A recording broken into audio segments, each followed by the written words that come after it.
Hello everyone, this is Chirag from dconcloud.com. So in this video I'm going to showcase that how you can create your Linux or Windows virtual machine using Microsoft Azure free tier. So Microsoft is also offering a couple of services under some restriction and called it as a free tier or free account or free services, but there is a particular or easy way they provided to create all these resources so that mistakenly you will not play with the resource for which you need to pay. So let's start.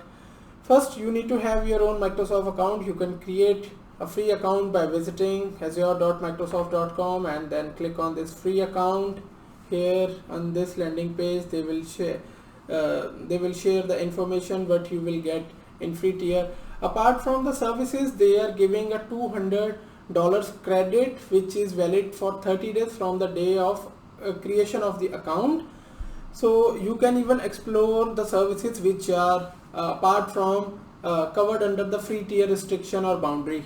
So it is a very good offering. I can say even personally I have explored it while I was preparing for the exam. I want to use couple of services which are not covered under the free tier, so it really helped. But again, it is only one single time opportunity.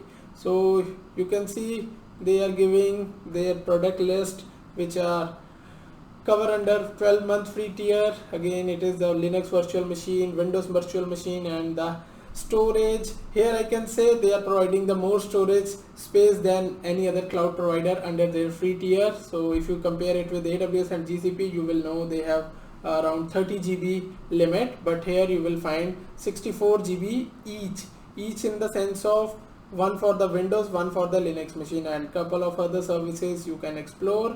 And once you have logged in, so you will see your portal like this, or you can customize it in the way you want. So there are again multiple ways to go. They have created a lot of handy dandy shortcuts or commands for the same. So normally the workflow is that you can create from the virtual machine, and you can create and you need to fill almost you can see 6-7 steps which you need to fill one by one, but they have created a one simple way to create, and it will make sure that you are only utilizing the resources which are under free tier. So click on the search bar and type free. You will see the free services. So this is the blade where it is showing the services which are covered under the free tier. So you can see these are the same services which was showing on the their website or their page. From here you can click on the Linux virtual machine because we are going to create the Linux one. So it will reduce the options and reduce the step. Now here you can notice it's only 3 steps. Previously it was around 6 or 7, right? So let's start it. So first you select your subscription. If you created your new account, it will be something named trial or something. You can rename it anytime. So I created this subscription couple of months ago, so I have changed the name and I created it as a security. Now resource group is a logical container which we will cover in our near future video. So you can create, I have couple of one already in my account, but I would like to create a new one. For this I just want to say free Ubuntu, something, whatever the name you want. It will give you the validation. After that you can click on OK.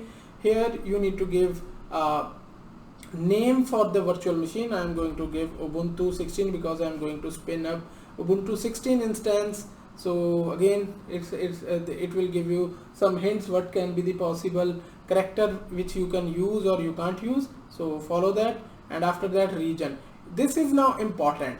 So here you can only see these are the only region in which you can spin up the free tier instance. This is the most important part. I saw, even I did the same mistake when I was started learning, and I spin up a VM, even that small size VM which is having 1 vCPU and 1 GB of RAM. I spin up in a different region and I got a bill.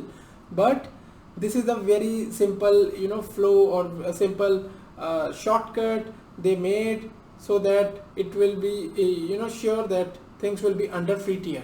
So I am going to choose the nearest one. Southeast Asia is a Singapore region where I am located, so you can choose a near one wherever you are located. So just click on the region. Again, the important part is if you follow the normal style or normal blades, you will see multiple steps and you will see the whole number of region which are available or unable on your subscription. But if you go via this free services blade, you will see only those options on in which the free tier is applicable.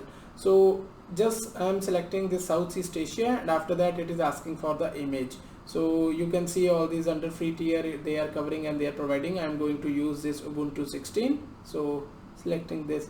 I am not going to play with any spot instance, and I am not going to change any size because it is a pre-populated by this free service blade. So make sure you will not mess, otherwise it can lead to the charges. Now it is asking for the authentication type. Again, you can choose a password for if it is just for the for the short purpose of just for spinning and terminating. But if you are plan to use it for the long term, or if you want to host some application, you want to do some test of your code, I highly suggest to go with the public key method. So I have already created a public key in my local machine, which I am going to copy. I am going to copy its private key will reside in my system, and public key I am going to paste it here. So give me a few seconds, let me copy my public key, and I copy and I am pasting. So I have pasted my public key here. Now it is asking again a simple shortcut. So if you see none, so I will be not able to SSH. So just a handy dandy shortcut they are providing, that allow selected port, and we can select it from all those common port. For the Linux we need the SSH one. So I am going to select this SSH one, and these are you can see few steps is required to create. So we don't need to see any advanced options because we are just starting learning about the Microsoft Azure, and it will do some validation, and here the green tick, a green signal, and just click on create. So again, now it will take maybe few seconds or within a minute it will give us our public IP. I have not played or changed anything from this option. It is giving a quick way to create. It is an easy learning way. So follow this, try to learn. If it is the first time for you, you are going to play with Azure, so this is a really helpful. You will not burn your money, as well as a quick learning will be there, right? But if you know that how the virtual machine creation will happen, and bit about advanced concept, advanced networking, all these things, you can follow the different way. But make sure for again spinning up in under the free tier, just know about in which regions it is applicable, so then it will be helpful.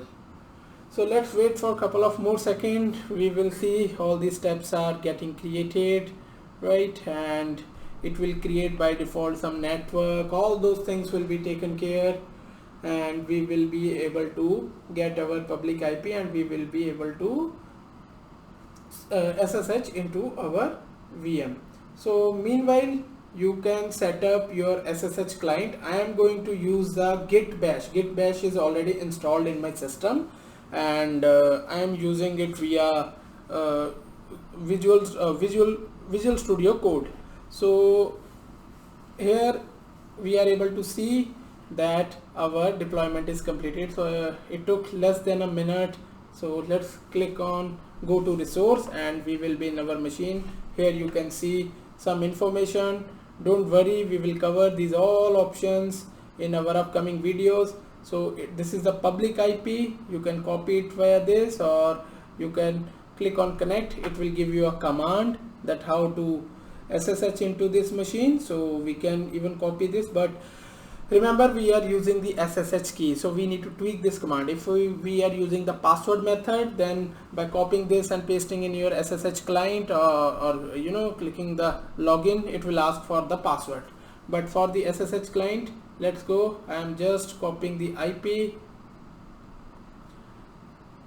of this machine, and I am going to my SSH client, which is my Visual Studio Code. Inside Visual Studio Code, don't get confused, I am very fond of this, but I have installed this Git Bash. So you can see, even you can change if you want, you can change your default terminal from that, or you can use your choice of SSH client, whether you are using Mac OS or Linux or Windows. In Windows, PuTTY is very famous, so you can use that. So I have already in that folder where my private key is residing, so I am going to use SSHI, and this is my private key. I choose my username for this, and pasting my IP. This is a public IP, and I am just clicking on, I just enter, and it asks me to confirm, and voila, we are in this Ubuntu server. Here you can see it's like a Ubuntu 16. Chirag is a username, and let me run some update command, and it's working. You can see this is running on Azure, and this is how you can spin up. So if you don't no longer want to use this machine, and you are done with the work, and you don't want to continue again, you want to learn, or you want to spin up a Windows machine. For the Windows, some tweaks, some different steps will be there, because Windows will not ask you for the SSH key, it will ask for the username, password. So rest steps will be same. So if you want to terminate, you can come on the portal, click on the delete, and just click on delete. Again, within a minute or two, all the resources will be deleted, and you can start it from scratch from the free services control blade, right? So this is how we can spin up and play. This is just a very quick one, so surely more will come soon. And if you have any any tutorial which you would like to see, feel free to reach out to me or put it in the comment. I will try my best to create and share it with you. Thank you. Please subscribe and share it within your circle.